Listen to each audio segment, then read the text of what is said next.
जब इतना कन्हैया कह रहे थे तब तक गोपियां बोली, कृष्ण आपने सही कहा, पतिव्रत धर्म का पालन करना चाहिए, पति की सेवा करनी चाहिए। तो एक बात बताएं आप। बोले क्या? एक घर में पति और पत्नी रहते थे, उसकी पत्नी पतिव्रत धर्म का पालन करती थी। एक बार उसके पति को कहीं बाहर जाना था, कार्य से विदेश जाना था, बिजनेस के कार्य से विदेश पति को जाना है। जब पति चला जाएगा तो सेवा किसकी करेगी? तो कहने लगी पति से कि मैं सेवा किसकी करूंगी, आप चले जाओगे। तो उसके पति ने कहा, देवी मैं आपको ये मिट्टी का पति बना करके देता हूं, मेरे जाने के बाद आप इसकी सेवा करना, आपको पति की सेवा का फल प्राप्त होगा। आपको पति की सेवा करने का फल प्राप्त होगा। ध्यान दें मेरी ओर। एक बात बताइए, उसका पति चला गया और वो मिट्टी की अपने पति की प्रतिमा की सेवा करती। एक वर्ष के बाद उसका पति लौट करके आया और एक दिन बैठी बैठी वो उस मिट्टी के पति की सेवा कर रही थी, उसके चरण दबा रही थी।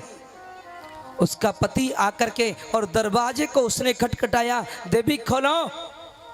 गोविंद अब आप बताइए, उस मिट्टी के पति की सेवा कर रही है वो और असली पति बाहर खड़ा है, क्या पति की सेवा को छोड़ करके जाए कि नहीं जाए? कन्हैया बोले, सिंपल सी बात है, जब ओरिजिनल पति मिल गया हो तो उस नकली पति का क्या करना, असली पति के पास जाना जाए। बस कन्हैया बस, आपने फैसला कर दिया, प्राणों का, इन आत्मा का असली पति तो केवल परमात्मा है। ये झूठे के पति का क्या करें? हम झूठे के पति को छोड़ करके असली पति के शरण में आए हैं, क्योंकि जगत का पति तो तुम हो, जगत के पिता तुम हो। अब असली पति को हमें आज वर्ण करने से कोई रोक नहीं सकता। मीरा जी ने बड़ा सुंदर कहा, ऐसे बर को क्या बरूं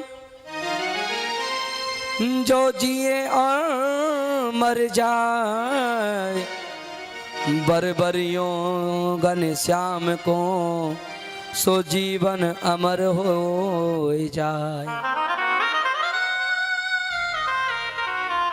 कृष्ण बोले, देवियों आज तुम अपनी परीक्षा में पास हो गई हो,